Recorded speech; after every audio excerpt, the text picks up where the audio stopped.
자, 지난 21대 총선에서는 그러니까 보수당 국민의힘 쪽에 공천관리위원장까지 했었던 그쵸. 이석연 씨. 이석연. 이명박 정부에서 법제처장을 법제처장. 했던 사람. 예, 많이 예. 아실 겁니다. 보수 인사. 자, 이석연. 검정고시를 했고요. 전북대 법대를 나와서 사법고시를 했습니다. 그 다음에 장관이 서울대 대학원을 나왔더라고요. 그다음에 이제 신행정수도 위헌 소송을 해서 그때 이제 승소를 했었던 사람입니다. 저도 잘 압니다. 한때 뉴 라이트 운동도 시작을 했었습니다만 난 안 할래 하고서 이제 또 빠져 나오셨죠. 예. 자, 이 양반이 지금 지난 22일입니다. 무슨 얘기를 했냐면 김현정의 뉴스쇼에 출연을 해서 이재명의 15일 재판 결과를 두고 법 적용의 형평성과 일관성이 있어야 되는데 예. 지금 그렇지 못하다. 항복한 장수는 2번 죽이지 않는다. 이재명은 대선에서 졌고 항복했는데 또다시 끌어내서 피선거권을 박탈하는 형을 선고했다. 이거는 이재명을 2번 죽이는 것이나 다름없다. 이것은 부관참시다. 양형에 있어서도 현재의 균형을 잃었다. 네. 이렇게 얘기를 했어요. 이렇게 얘기를 하고 나니까 정말 좌파 매체에서 난리가 난 거예요. 야, 법제처장을 했고 우리나라의 헌법연구관 1호인 사람이 그러니까 즉 우리나라 법에 대해서는 빠삭하게 잘하는 보수 인사가 네. 이재명의 판결을 두고 부관참시라고 했다. 형평성을 잃었다라고 얘기해 주니까 얼마나 좋겠습니까? 지금 이게요. 네. 지난번 25일 어제는 25일은 이재명 대표 무죄 나왔습니다만 네. 15일 선거법 위반 허위사실 공표 재판 같은 경우에는 네. 저희도 예상했지만 백현동은 빼박이라고 했잖아요. 네, 네. 그래서 결국 그것 때문에 징역 1년에 집행유예 2년이 2년. 나왔고 그거에 대해서 논리적으로 네. 민주당이나 민주당 주변 인사들 누구도 네. 반박을 하지 못했어요. 맞아요. 워낙 명확한 판결이었으니까. 네. 그랬는데 그거에 대해서 그것도 과거 보수로 분류되는 인물. 맞습니다. 직전 총선에서 미래통합당이죠. 미래통합당 공천관리위원장 직무대행까지 했던 분이 네. 나와서 부관참시라고 하니까 너무너무 반갑잖아요. 그러니까 이재명 대표가 내일 만난다는 거 아닙니까? 그렇죠. 내일 12시에 여의도에서 둘이 만난답니다. 그런데 이석연 예. 대표가 이석연 전 법제처장이 필 받아가지고 이번엔 그 얘기까지 했어요. 윤석열 대통령은 탄핵을 면할 수 없다. 탄핵을 면하려면 임기 중에 임기 단축 개헌을 하고 대통령 중임제를 만드는 개헌을 하고 명예롭게 퇴진하시라. 이 얘기까지 했어요. 그러니까 저는 이 이석연 전 법제처장의 예. 주장을 조목조목 반박할 수 있는데요. 왜냐하면 항복한 장수는 2번 죽이지 않는다. 항복했습니까? 그리고 이게 지금 전쟁입니까?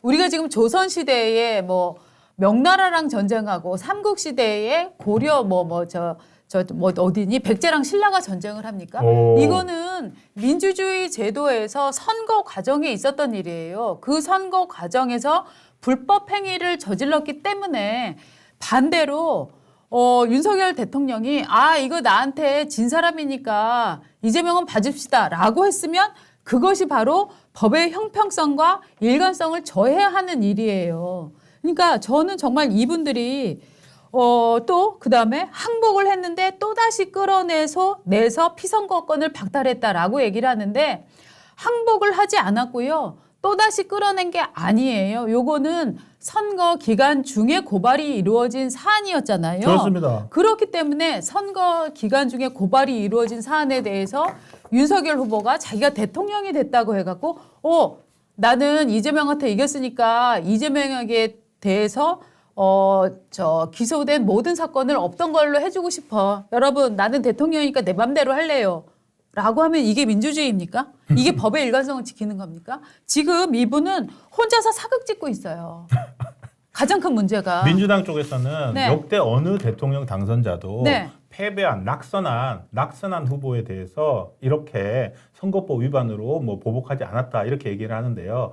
똑같이 돌려드리면 역대 어떤 대통령 후보도 이런 식으로 이재명 대표처럼 거짓으로 선거운동하지 않았습니다. 그리고 지금 선거법 위반 보시는 거 보세요. 경기도지사 선거 때도 결국 이재명 대표는 선거를 치를 때마다 거짓말을 달고 다니거든요. 그럼요. 그거를 그 고리를 그러면 끊지 말고 놔두자는 얘기인가요? 아니 지금 이재명을 둘러싼 거짓말의 고리는 22년째 돌아가고 맞습니다. 있는 거예요. 저 PD 사칭 사건이 22년에 있었던 일이 2002년에 있었던 일이거든요. 그렇죠. 올해 2024년이에요. 그러니까 이재명의 22년 전 거짓말이 이재명의 22년 후까지 지금 올가매고 있는 거예요. 그렇죠. 그때마다 이재명 대표는 성남시장 시절부터 자기 재판 그 선거 과정 허위 사실 유포 이런 걸릴 때마다 네.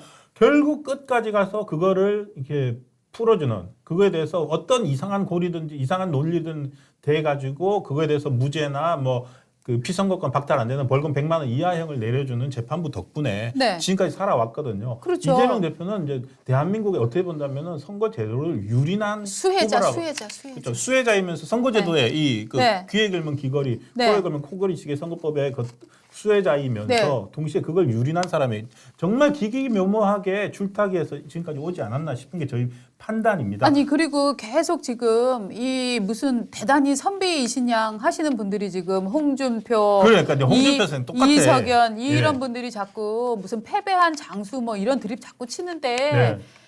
전쟁이 아니에요. 이거는 민주적 선거 절차를 훼손시켰던 범죄에 대한 그 행위이고요. 그래도 자, 그러면은 그리고 국회의원 네. 낙선한 사람들, 그러니까 국회의원 낙선자는 왜 처벌해? 그러니까 네. 낙선한 사람 왜 그 이재명 대표 지금 이석연 전 법제처장 말은 이재명에 대해서만 예외를 두라는 거예요. 그렇죠. 이재명 특혜를 주라는 거예요. 네. 그리고 뭐 저 지금 정부처럼 뭐 민주당 뭐 이런 대선 후보에 대해서 이런 일 벌이지 않았다. 이런 일 벌이지 않았다. 이 드립을 치려면은요. 어느 낙선자가 대선에서 패배한 낙선자가 그다음에 당대표 돼 갖고 대통령 끌어내리자라고 합니까? 그렇죠. 지금 유례 없었던 일을 하는 거는 민주당이 먼저 시작을 한 거예요.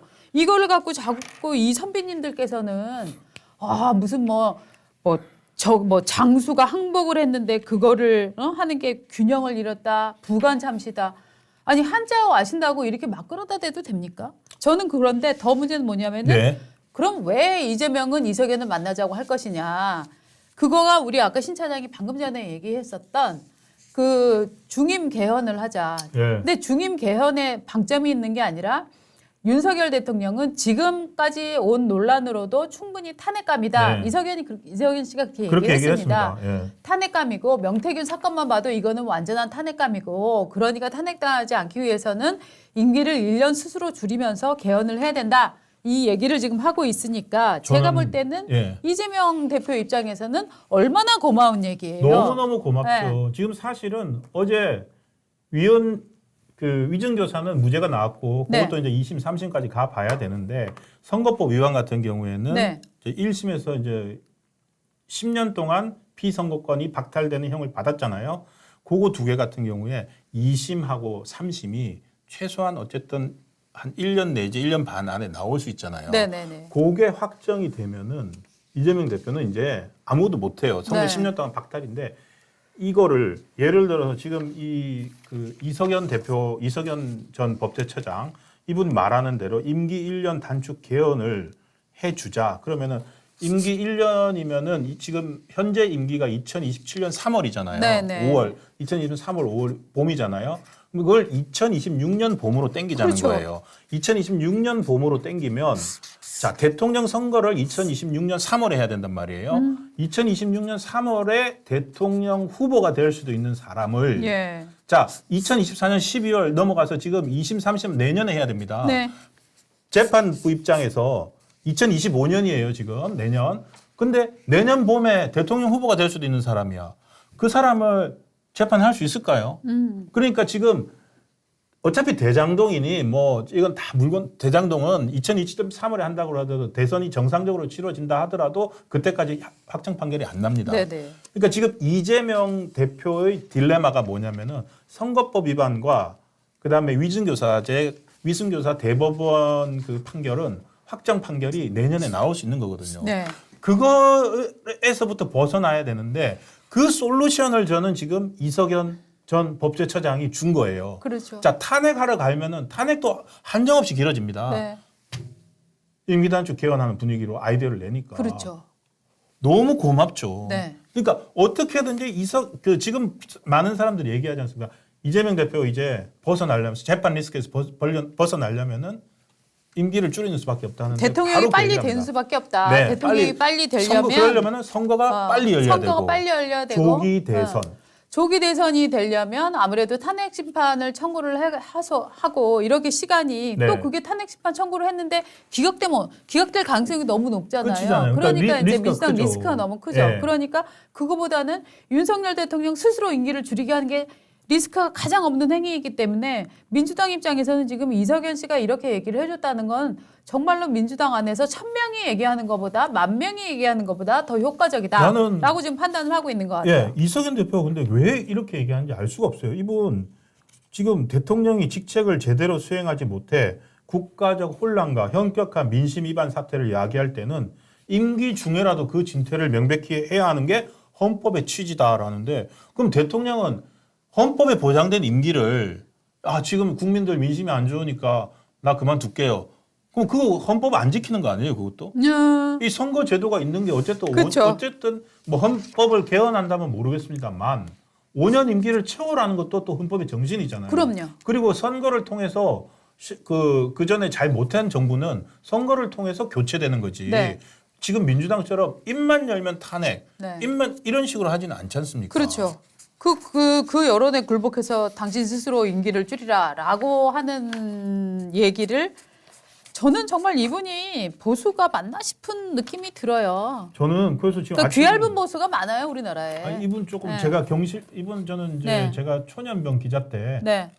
참여연대 전에 경실련 예, 경제정의실천연합 사무처장인가 이런 거 할 때 알았는데 이 사람 보니까 지금 천하람 후원회장도 했어요. 네, 네. 천하람 후원 그러니까 개혁신당 천하람 후원회장도 했고 이게 기억난다.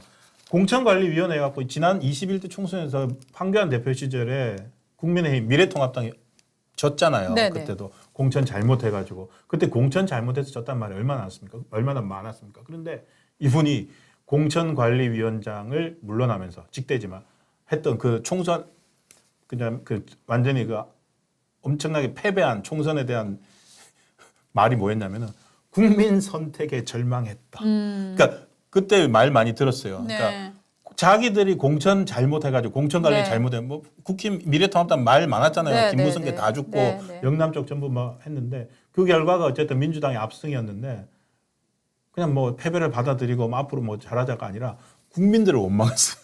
국민들이 참 우리가 이렇게 좋은 공천을 했는데 국민들의 선택에 절망할 수밖에 없다. 그래서 문재인 정부의 폭주를 막지 못한 대가는 결국 국민들에게 되돌아갈 것이다. 이 무슨 전도된 인식입니까? 저는 정말 보수에는 자기 혼자 책 읽은 척하고 자기 혼자 지식인인 척하는 사람들이 참 많다고 생각을 하거든요. 그런 느낌. 예. 네, 네.